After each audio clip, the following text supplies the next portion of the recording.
and welcome back. My name is Veronica. For those of you that are new, welcome. I am so happy that you are here. I'm a wife and mama from Las Vegas, and I make videos for mamas and homemakers in all things cooking, cleaning, and decorating. So today is part 3 in my Clean and Decorate for Halloween series, and I'm so excited to show you what we have in store. We are going to be decorating my floating shelves as well as my console table in my dining room. We're not decorating my dining room table today because I do have a collaboration coming up on October 5th with one of my favorite YouTubers, and I am so excited to show you the ideas I have for my Halloween table setting. So without further ado, let's get started. To start off today's video, I want to share with you a super simple DIY project that I'm going to make a Halloween wreath. So here we have a black grapevine wreath, some white berry picks that I actually spray painted, and I will show you how in just a second. We also have some spider web, and I'm also going to use some fake spiders. I really like this wreath because one side was matte black and the other side was glittery, and I really had a hard time deciding which side I was going to use. So I grabbed these berry picks at Michael's as well, but they had some silver, gold, as well as clear beads on them. And I wanted to make sure that they were predominantly white. However, I liked the clear beads as well, so I decided to tape them off. Unfortunately, I didn't have any masking tape, so I had to be a little creative. So I'm just wrapping up the clear beads with some paper and taping them off. And that is what they look like when I was done masking them off.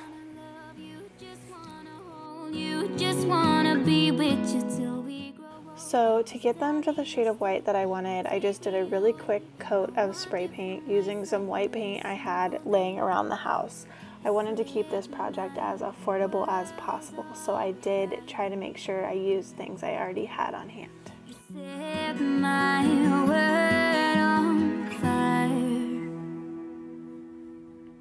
I don't know what I'd do without you. Once the berry picks were dry, it was time to assemble my wreath. I did decide to go with the matte side of this just because I thought it would look a little bit creepier, and that's the vibe I'm going for. The great thing about the grapevine wreaths is they are easy to stick the picks in and actually have them stick without having to do any hot gluing or anything else, which means that I could reuse this wreath in future years even if I don't want to continue using it for the same decor. So here I'm just sticking the rest of these picks in, and I'm going to fluff them out.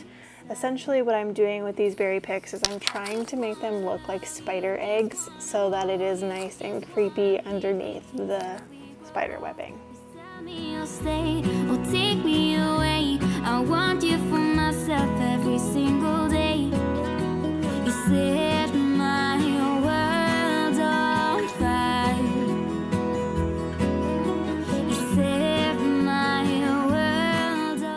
Then it was time to add in the webbing. So I wanted to do this in layers to make it look more and more authentic.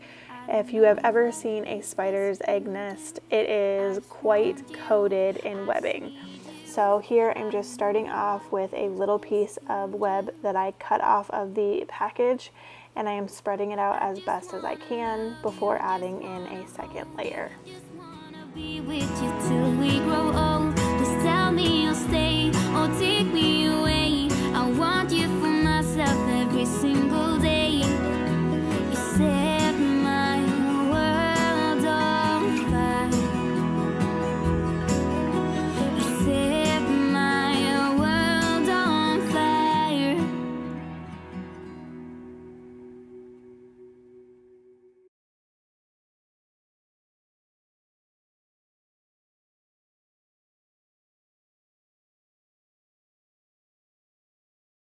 And once I was happy with the way the webbing looked on the wreath, I went ahead and added in some spiders.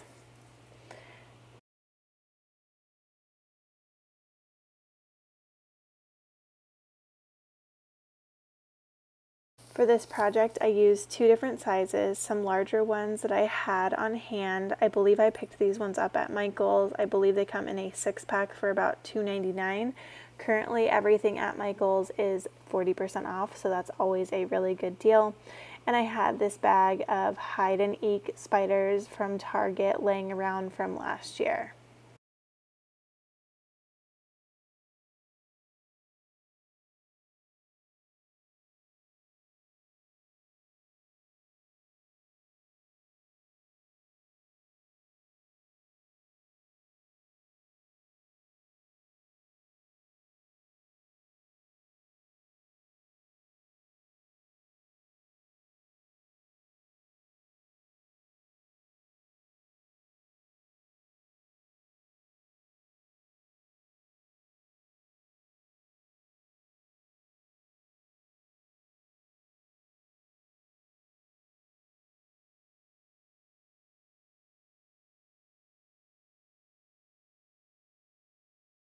I'm really happy with how this DIY spider nest wreath has turned out, and I have the perfect place to put it.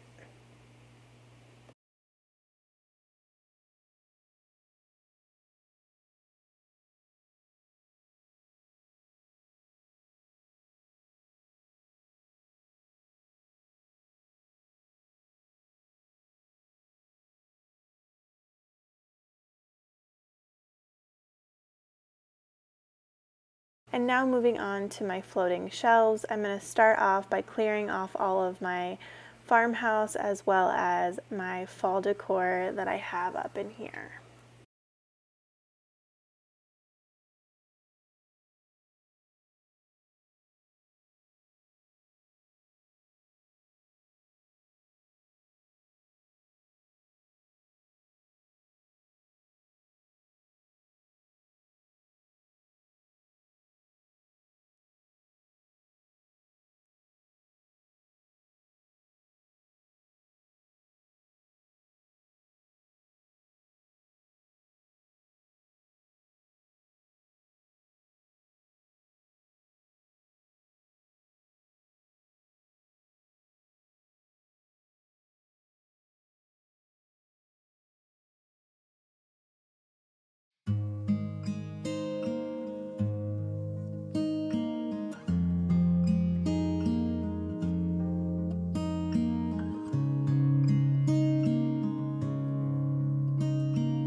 Smiles does it take to be happy? How many times do you have to feel lonely before you get the chance to meet someone, before you get to meet someone like you? How many songs can you write about heartbreak? And when I'm decorating, I like to make sure I give everything a really good clean. So using my Mrs. Meyer's apple cider scented spray, I'm going to give these shelves a very good wipe down. Come give me all your love. I want you to know we can make it together. Let the wind blow. All we need is each other.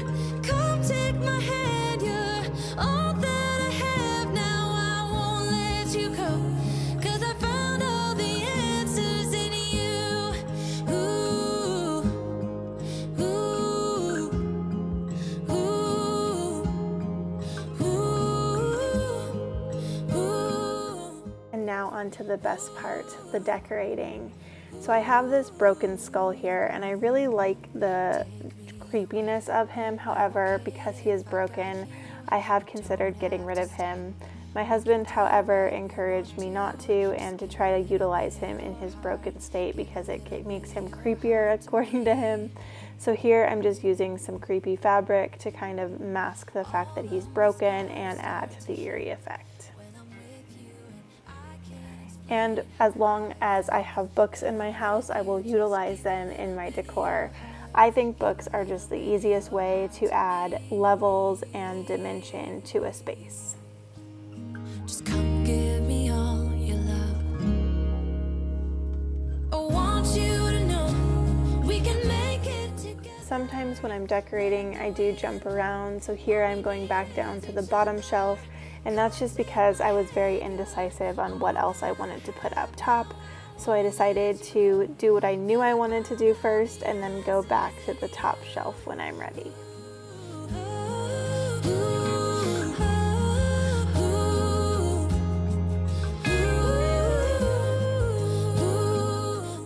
Over the past few years, I've really collected quite a few different skull themed decor pieces, and I really wanted to showcase them here. So I am just using books, of course, for leveling and different pieces that I have had to make this space come to life.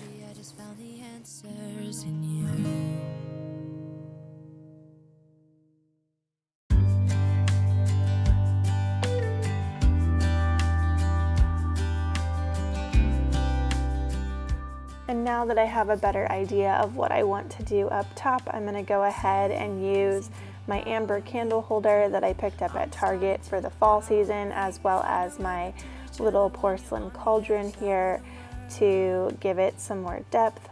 And I'm also going to utilize the amber bottle that I grabbed along with it to just put next to it, almost like a potion bottle.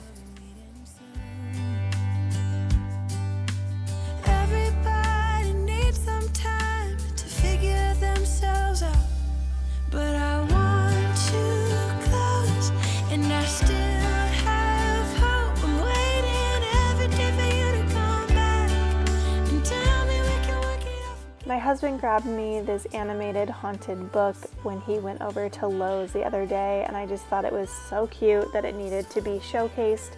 So I decided to prop it up on this crate, but when I realized how much of a distinct contrast it was between the wood and all of the other decor, I decided we needed to use some spooky fabric to tie it all in. I'm feeling so lonely when you never phone me. I put your picture on my windowsill to make myself feel alright. But I knew it would not be easy, spending time apart, and I almost can't believe it. A tradition that my husband actually started a few years ago is locking up one of our posable skeletons here in our wine cabinet. So what I am doing now is just unfolding him and hanging this pirate skeleton up in here so that he can look like he has been locked up or in prison.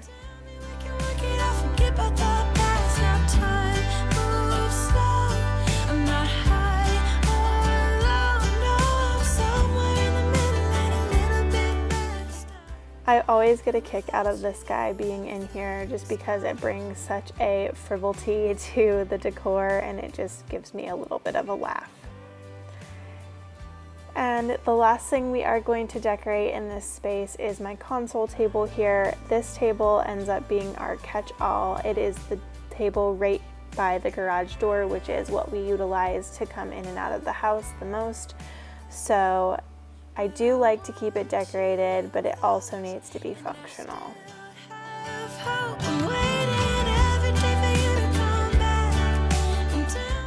I am going to go ahead and start by hanging my Victorian skeleton picture.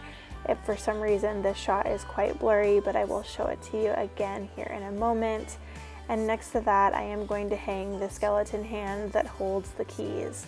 So it kind of goes along with the guy that's been locked up because they might be the keys to his little jail cell. Here I'm just adding some more levels by using another crate and more of that spooky fabric, and I'm going to tie everything in with even more skulls and spooky atmosphere. To that horrid bitter, maybe you taste different. Hold up, baby, I can sit beside you while you're going on about your simple life. Nothing left you thinking that maybe you're not different. Go on, blow up your ego, your undenying, undying ego. Oh, look here he goes, stepping on. To me, there There's something so fun about adding little fake birds, so I'm hoping and praying that this guy survives the season. My cat does love to hunt them even though they're not real, so wish us luck that this little crow survives. Inside all that greatness and all of your adventures, you're all alone. Hold up, baby, I can sit beside you while you're going on about your simple life. It's always so funny when I'm on the hunt for something, I can never find it, and then when I no longer need it, I find a ton. The same thing goes for all the copper elements that I was on the hunt for during the fall season. But now that it is Halloween and I am no longer on the hunt, I have found multiple pieces and I just keep snagging them because I am so afraid I won't find them again. That is where this little tray came from. I grabbed this one at Target and I just absolutely love it. Here I'm just rearranging some different items to try to give me more dimension, and I figured my husband's Stephen King book was the perfect touch. Here it goes, here it goes, here it goes, with his humble lack and everlasting ego. Someone hurt your feelings not that long ago, and every bit of you couldn't face the truth that maybe you're just not that nice and humble kind. That would be a lie. Go on, blow up your ego, your undenying, undying ego. Oh, look, here he goes, stepping on toes with his humble lack and everlasting ego. Oh, here he goes, here he goes, here he goes. Oh, here he goes, oh, here he goes. Oh, here he goes, here he goes, here he goes, with his humble lack and everlasting ego. I decided I wanted to utilize one of those light up jack-o'-lanterns, but I also needed it to be safe from the baby, so I decided to hide him in a little basket underneath this basket of pillows, and I set him up on a timer so that I wouldn't have to worry about unplugging him if I forgot.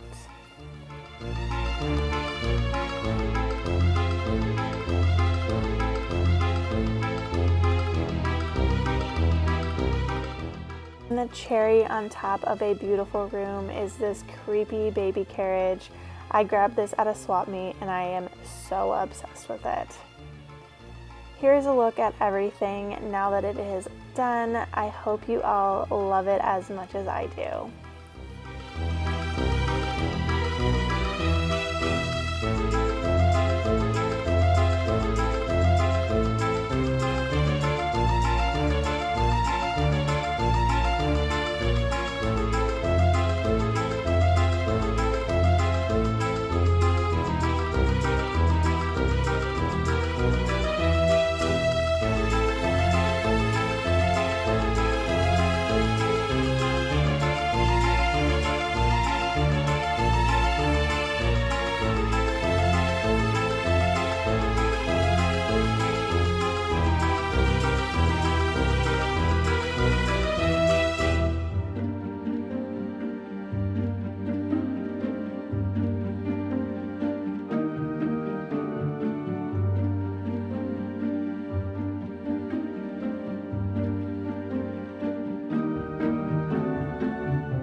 I am so happy with how this space turned out. I really love the skulls and crows and just that gothic, creepy vibe that I'm getting around my home. It's all coming together better than I ever expected. I hope these videos give you tons of motivation and inspiration to decorate your own home for Halloween. If you do like these videos, make sure you hit the thumbs up button for me, and don't forget to comment down below your favorite part of this room. On Friday, I have another video coming your way in my Halloween Clean and Decorate With Me series.